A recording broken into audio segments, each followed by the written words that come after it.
Both Mexico and Canada have been invited to join the Trans-Pacific Partnership negotiations, which is an ambitious 21st century trade agreement that will now include 11 countries. And this agreement holds enormous opportunities to boost trade in one of the world's fastest growing regions. Hello there, everyone. This is Dan Dix reporting for Press for Truth TV. Over the last 60 years, there has been a concerted effort by the global elite to formulate a one world government incrementally through various trade deals. From the General Agreement on Trade and Tariffs to the Free Trade Area to NAFTA, CAFTA, and the SPP, these deals have been advancing globalization at an alarming rate. Canada now has the support of all participants to join the Trans-Pacific Partnership negotiations.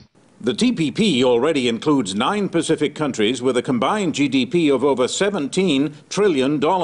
With Canada and Mexico joining in, that would rise to over $20 trillion. Prime Minister Stephen Harper has pushed hard to join the TPP and today won the support of its key member, the US.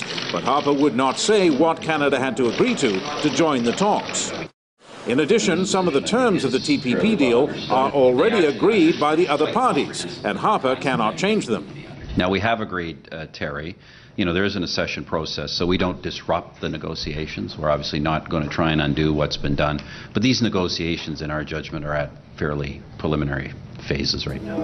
The TPP is being disguised as a trade deal, when in reality it amounts to a global corporate takeover, where, if implemented, the mega corporations would have the power to lower food standards, raise the prices of medicine, censor the internet, and have more influence and control over individual governments.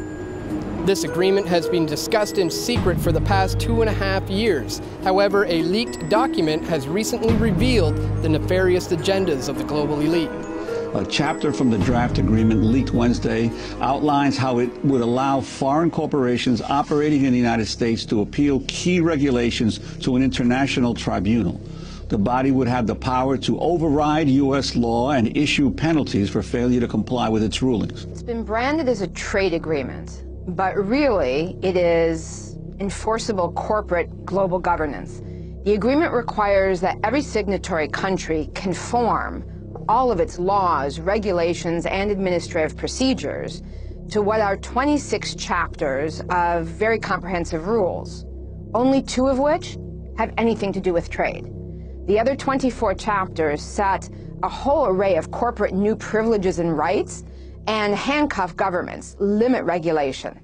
In the last negotiation of a big regional agreement, that was the Free Trade Area of the Americas in the 1990s, 34 countries, very complicated agreement. 2 years into the negotiation, the entire draft text was published officially by the governments.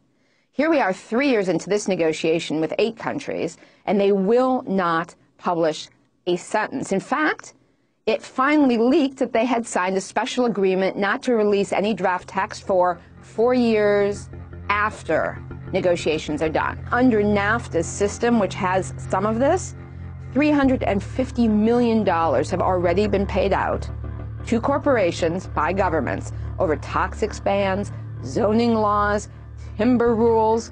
This is a sneaky outrage, and if people actually put a spotlight on it, we can stop it. These are the provisions that allow a corporation to sue a national government if it feels it is not getting the treatment it would be entitled to under NAFTA. The first case against Canada under the investor state provisions was a suit brought by Ethel Corporation from the US that was wanting to market in Canada a gasoline additive called MMT, which is a suspected neurotoxin. It was stated by our government that we're going to ban additives to fuel that involve methylmanganese because it's harmful to individuals neurologically and otherwise. It's been linked to attention deficit disorder and other problems. But when we passed those laws, the Ethel Group sued our country, said, how dare you pass laws that restrict our trade, and even when we're doing it for the benefit of our own country. Well, the Canadian government responded to that suit by effectively apologizing to Ethel by paying them $13 million US in compensation and by withdrawing the ban. So it didn't even have to go through the full adjudication process before Canada backed down. This is an agreement that ultimately could have the whole world in it as a set of binding corporate guarantees of new rights and privileges enforced with cash sanctions and trade sanctions. It is not an exaggeration to say that the TPP threatens to become a regime of binding global governance. This is an incredible corporate power tool that's only gotten this far because it's been secret, and people in the other countries don't want it either. SOPA and PIPA were defeated in the U.S. Congress because activists around the country saw what was actually being negotiated and in the bills and said, we will not accept this. And so what you see now, and that's what we're concerned about overall with the TPP and these trade deals, is it's a backdoor way of these corporations to get things they actually can't get through our democratic process. The anti-counterfeiting trade agreement was recently voted down in the European Parliament, so let's keep that momentum going and continue to expose the TPP for what it really is, a global corporate takeover.